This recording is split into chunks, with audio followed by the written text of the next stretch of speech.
ఇది ఒక షాకింగ్ వార్త అని చెప్పాలండి.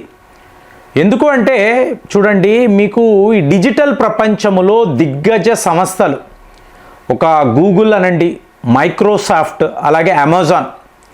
సో వీళ్ళందరూ భారత్ని ఎలా చూస్తారు అంటే డిజిటల్ గ్రోత్ అనేది బాగుందండి. భారత్లో ఈ గ్రోత్ రేట్ చాలా బాగుంది. కానీ పెట్టుబడులు పెట్టాలి అన్నప్పుడు మాత్రం మనల్ని ఒక అవుట్సోర్సింగ్ దేశముగానే వీళ్ళు చూస్తారు. ఇప్పుడు మీరు గచ్చిబౌలి అనండి, అలాగే హైటెక్ సిటీ, ఇక్కడంతా కూడా మీకు 70% ఈ ఫారిన్ కంపెనీస్ మనల్ని ఒక అవుట్సోర్సింగ్ దేశముగానే చూస్తారు.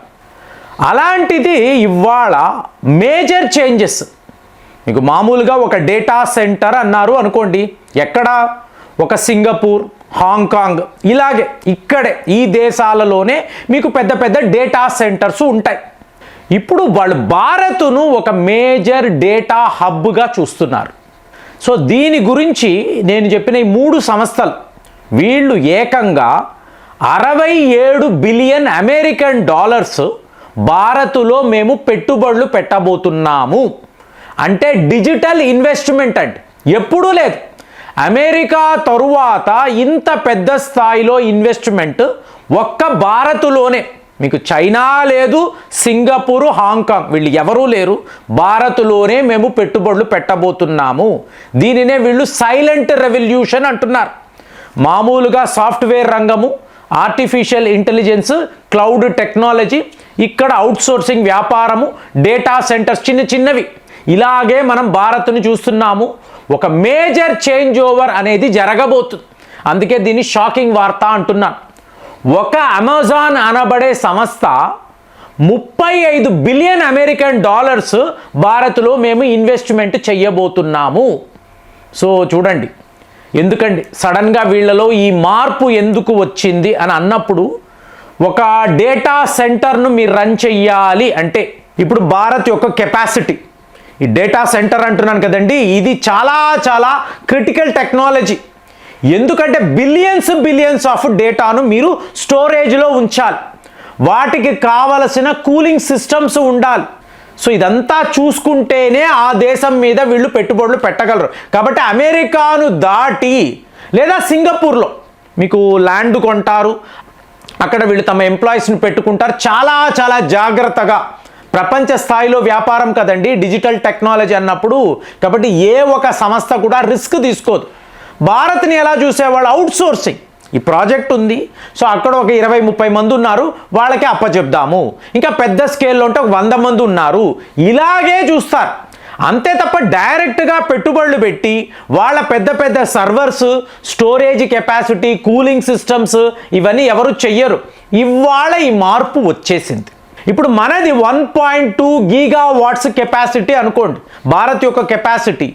రేపు దీన్ని 3 గీగావాట్స్గా చేయడానికి మనం ప్రయత్నాలు చేస్తున్నాం. కాబట్టే వీళ్ళు పెట్టుబడులు పెట్టడానికి ఇవాళ సిద్ధముగా ఉన్నారు. సో వీళ్ళు పెట్టాలి. పెట్టుబడులు పెట్టారు అనుకోండి, మీకు ఏమవుతుంది? అమెరికా తరువాత ఆసియా ఖండము కాదు, వరల్డ్ లెవెల్లో ఇండియాలోనే ఇంతంత పెద్ద డేటా సెంటర్స్ను వీళ్ళు రన్ చేయగలుగుతున్నారు. దీనికి అత్యంత కీలకమైన విషయం ఫస్ట్ ల్యాండ్. ఇవాళ అందరూ మాట్లాడేది ఎందుకండి ఇండియా అంటే ల్యాండ్. సింగపూరు మీకు అక్కడ ఫుల్గా ప్యాక్ అయిపోయింది, హాంకాంగ్లోనూ ప్లేస్ లేదు. సో ఇప్పుడు భారత్లో ల్యాండ్ బాగా దొరుకుతుంది. అంటే మీకు మేజర్ సిటీస్ కాదండి, 2 టైర్ సిటీస్లో కూడా పెద్ద పెద్ద కంపెనీస్ను మీరు పెట్టగలరు, డేటా సెంటర్స్ను పెట్టగలరు. ఇప్పుడు గూగుల్ వాళ్ళని చూసారనుకోండి, హైదరాబాద్, బెంగళూరు, ఢిల్లీ, ముంబై అయిపోయింది. మనము విశాఖపట్నంలో ఒక అతిపెద్ద డేటా సెంటర్ను పెడదాము. సో ఆంధ్రప్రదేశ్లో వాళ్ళ ప్లానింగ్ ఉంది, ఎక్కడ? విశాఖపట్నంలో. సో 2 టైర్ సిటీస్ కూడా మనకు చాలా చాలా ఉపయోగం. అంటే అంతంత ల్యాండ్స్ మన దగ్గర ఉంటాయండి. సో ఇప్పుడు ల్యాండ్ అయిపోయింది. రెండవది మీకు ఎలక్ట్రిసిటీ. పెద్ద పెద్ద కూలింగ్ మిషన్స్ ఉంటాయండి, విపరీతమైన, మీకు వేలలో systems, storage, cooling system. So ఈ కెపాసిటీ ఎవరు అందరి దగ్గర ఉండదు. సో భారత్లో ఉంటుంది. కాబట్టి పవర్ సప్లై అంటే మీకు ఎలక్ట్రిసిటీకి సంబంధించిన బిల్లింగ్ కూడా చాలా చాలా అంటే రిబేట్ రేట్స్లో మీరు ఇవ్వగలగాలండి, వీళ్ళకి డిస్కౌంట్స్ ఇవ్వగలగాలి. దానికి కూడా వీళ్ళు ఒప్పుకున్నారంటే అనుకూలంగా ఉంది. కాబట్టి ఇప్పుడు వీళ్ళు ఏం చేస్తున్నారు, భారత్లో ఇలాంటి ఒక ఫెసిలిటీ పెట్టాలి. ఇక మూడవ విషయాన్ని చూశారనుకోండి, పొలిటికల్ ఇన్స్టెబిలిటీ అనేది ఉండకూడదు. అంటే ఫారిన్ పాలసీ దానికి తగ్గట్టుగానే మీకు ప్రతి ఒక్క విషయం. సో అది కూడా భారత్లో మీకు అడ్వాంటేజ్ అయితే, అంటే ఒక ప్రభుత్వం ఉంటుంది, ఈ కంపెనీస్ వస్తారు, సర్వము రెడీ చేస్తారు, ఇంకొక ప్రభుత్వం వచ్చి కుదరదు మేము ఒప్పుకోమంటే మొత్తం ఆ ఇన్వెస్ట్మెంట్స్ అంతా కూడా వేస్ట్ అయిపోతాయి. అలాంటి పరిస్థితి రాకూడదు. ఇది మూడవ విషయం, అంటే పొలిటికల్ స్టెబిలిటీ అనేది ఉంది. ఇక నాలుగవ విషయం అన్నారంటే అల్టిమేట్, ఇక్కడ భారత్కు ఎవరు కూడా ఛాలెంజ్ లేరండి. Talent, man power, young population, సాఫ్ట్వేర్లో మీకు హైయెస్ట్ టాలెంట్ ఇవాళ భారత్లోనే, అది అమెరికా అనండి, ఇక్కడ అనండి. సో ఈ 4 విషయాలను చూసుకున్నప్పుడు చైనా కాదు, సింగపూర్ కాదు, హాంకాంగ్ కాదు, భారత్లో ఇన్వెస్ట్ చేస్తే మనకు ఎన్నో రకాలుగా, ఎందుకంటే ఇవాళ మొత్తం మనం మాట్లాడేది ఆర్టిఫిషియల్ ఇంటెలిజెన్స్, క్లౌడ్ కంప్యూటింగ్ యొక్క నెక్స్ట్ లెవెల్. సో ఇలా ఉండాలి అన్నప్పుడు మీకు మ్యాన్ పవర్, టాలెంట్ ఉండాలి కదా. సో మీకు అలాగే పెద్ద పెద్ద సర్వర్స్ను మీరు మెయింటైన్ చేయాలి, ఇన్ఫ్రాస్ట్రక్చర్ ఉండాలి, ఫెసిలిటీస్ ఉండాలి. ఇదంతా కూడా ఇవాళ భారత్లో, అంటే అమెరికా తరువాత భారత్లో మనము చేసుకోవచ్చు. ఇప్పటి వరకు గ్రోత్ రేటు బాగుంది అన్నవాళ్ళు లిటరల్గా digital investment, digital technology investment అన్నప్పుడు మీకు భారత్ను ఒక గోల్డ్ రష్ లాగా చూస్తున్నారు. సో దీనే great Indian tech gold rush. Gold rush అంటే ఏంటండి, బంగారు వేట.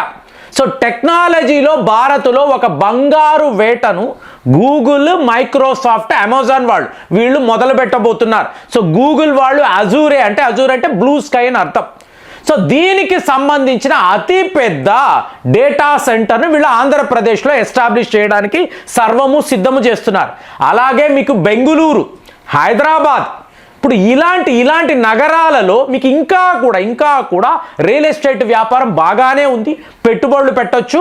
ఇక్కడ ఏంటంటే ఎక్కడో ఒక దగ్గర రెంటల్ కాదండి, మీరు లిటరల్గా కొనుక్కోవాలి. సో ఆ సంస్థ ఇక్కడ భూములు కొనుక్కొని వాళ్ళ స్టోరేజ్ కెపాసిటీని, అంటే నెక్స్ట్ 10 ఏళ్ళు 15 ఏళ్ల వరకు కూడా మీకు అక్కడెక్కడ ఇబ్బంది ఉండకూడదు. ఇప్పుడు మీరు యోటా డేటా సెంటర్ అన్నారు అనుకోండి, వేలలో అక్కడ కంప్యూటర్స్ ఉంటాయి, వేలలో. సో మరి ఆ కంప్యూటర్స్లో మీకు డేటా ఉంటుంది, దానికి స్టోరేజ్ కావాలంటే కూలింగ్ సిస్టమ్ కరెక్ట్గా ఉండాలి. కూలింగ్ సిస్టమ్ బాగా పని చెయ్యాలి అంటే పవర్ సప్లై అనేది పర్ఫెక్ట్గా ఉండాలి. సో ఇదంతా చూసుకుంటున్నప్పుడు భారత్లో ఇలాగా ఈ లెవెల్లో డిజిటల్ ఇన్వెస్ట్మెంట్, ఇంతంత పెద్ద కంపెనీస్ డైరెక్ట్గా వచ్చి భూములు కొనుక్కుంటే ఇక్కడ ఉద్యోగ అవకాశాలు చూడండి. సాఫ్ట్వేర్లో ఉన్నవాళ్ళు ఇప్పుడు ఉద్యోగాలు ఊడిపోతున్నాయని మాట్లాడుతున్నాం, ఒకవైపు ఉద్యోగాలు పోతున్నాయండి. నిజమే, ఎందుకు? మీకు ఆర్టిఫిషియల్ టెక్నాలజీ ఫ్యూచర్ అంతా రేపు ఇదే. ఇందులో మీ యొక్క ఎక్స్పర్టైజ్ ఏంటో ఒకసారి మీరు గమనించండి. నెక్స్ట్ లెవెల్లో చూస్తున్నప్పుడు 1000 కోట్లు భారత్లో పెట్టుబడులు అంటూ వీళ్ళందరూ కూడా, అమెరికా కాకపోతే పదండి అందరం కూడా భారత్ వెళ్ళిపోదాము అంటే, ఒకప్పుడు అమెరికా వెళ్ళడమే మీకు కళ, డాలర్ డ్రీమ్ అంటారు. ఇవాళ ఇది India dream, gold rush dream. So మీకు అక్కడ టాలెంట్ ఉంటే భారత్కు వెళ్ళండి, మీరు సూపర్గా అక్కడ మీ కెరియర్ని ఎస్టాబ్లిష్ చేసుకోవచ్చు. ఇదే ఇప్పుడు చెయ్యాలి అని 67 బిలియన్ అమెరికన్ డాలర్స్ అంటే జస్ట్ ఇమాజిన్ ఫ్రెండ్స్, ఏ స్థాయిలో ఈ పెట్టుబడులు ఉంటాయి, ఎంతలాంటి వీళ్ళు మ్యాన్ పవర్ని వాడతారు. సో మన టాలెంట్ను వీళ్ళు ఉపయోగించుకుంటూ వాళ్ళ వ్యాపారాన్ని ఎలా పెంచుకుంటున్నారు.